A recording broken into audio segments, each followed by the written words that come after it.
읽어주는 교과 넷째 날 6월 4일 수요일 온 땅의 심판자. 소돔이 멸망하기 직전 마물의 평야에서 기이한 이야기가 펼쳐진다. 하나님께서 두 천사와 함께 아브라함에게 나타나셨다. 아브라함은 그들을 보고 하늘에서 온 이 방문객들을 식사에 초대했다. 이때 하나님께서 아브라함과 사라에게 이후 메시아의 조상이 될 아들을 낳을 것이라고 약속하셨다. 실제로 예수님은 아브라함의 혈통에서 태어나셨다. 그리고 이야기는 갑자기 평야의 악한 도시 소돔의 문제로 바뀐다. 창세기 18장 17에서 32절을 읽어보라. 이 구절에서 하나님의 성품과 그분이 궁극적으로 이 땅의 악을 다루실 계획에 대해 무엇을 알 수 있는가? 하나님께서 우리에게 설명하셔야 할 의무가 없으시지만 인류에게 당신의 동기와 계획을 숨기지 않기로 하셨다. 아모스 선지자는 주 여호와께서는 자기의 비밀을 그 종 선지자들에게 보이지 아니하시고는 결코 행하심이 없으시리라 라고 말한다. 하나님은 소돔과 고모라를 멸망시키기 전에 아브라함에게 앞으로 일어날 일, 곧 목격하게 될 일에 대해 숨기지 않으시겠다고 말씀하신다. 두 천사가 그들의 경고에 귀 기울일 사람을 부르기 위해 악한 도시로 가는 동안 하나님은 아브라함 곁에 머물러 계신다.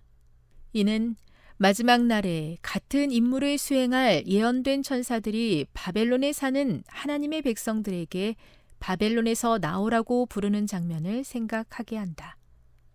마지막 경고가 주어지는 가운데 하나님은 아브라함과 일어날 일을 논의하시며 이 족장의 질문에 기꺼이 답하신다.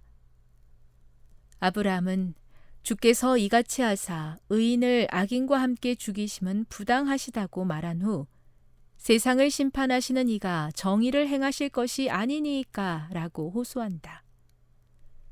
아브라함은 소돔의 사건만 살펴보는 것만 아니라 하나님의 성품에 대해서도 질문하고 있다. 마찬가지로 종말이 오기 전에 하나님께서는 하늘의 책들을 펴시고 최종적으로 이 땅에 불을 쏟으시기 전에 우리가 증거를 조사할 수 있게 하신다. 즉, 우리는 지금으로서는 답을 찾을 수 없는 많은 의문에 대한 답을 얻을 수 있는 1000년의 시간을 가지게 될 것이다. 교훈입니다.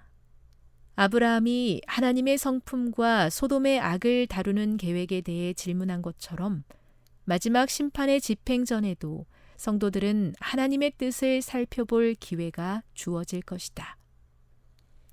묵상. 주께서 우리가 이해할 수 있게 알려주시는 것은 전적으로 의존적이며 권리가 없는 피조물을 그분이 어떻게 대하시는지에 대해 무엇을 말해줍니까? 적용. 하나님께서 우리를 대하시는 모습을 보면서 자신은 얼마나 다른 사람을 열린 자세와 존중하는 모습으로 대하는지 생각해 보십시오. 영감의 교훈입니다. 천년기 심판. 그들이 하나님과 그리스도의 제사장이 되어 1000년 동안 그리스도로 더불어 왕노릇 하리라. 바울이 성도가 세상을 판단할 것을 너희가 알지 못하느냐고 예언한 말은 이때를 가리킨다. 그들은 주님과 함께 악한 자를 심판하고 율법전, 곧 성경에 비추어 그들의 행위를 조사하여 육신의 행위에 따라 모든 사건을 결정할 것이다. 그리고 그 행위를 따라 악한 자가 받을 형벌이 정해지고 사망책에 있는 그들의 이름 아래 기록된다. 각시대 디쟁투 661. 당신의 뜻을 온전히 알리시며 우리가 그것을 살펴보게 하심을 감사합니다. 주님, 우리가 이해할 수 없는 일들이 너무 많아서 때로는 너무 고통스러워 견디기 어렵습니다. 우리의 마음을 위로해 주시고 하나님을 더욱 신뢰하게 도와주옵소서.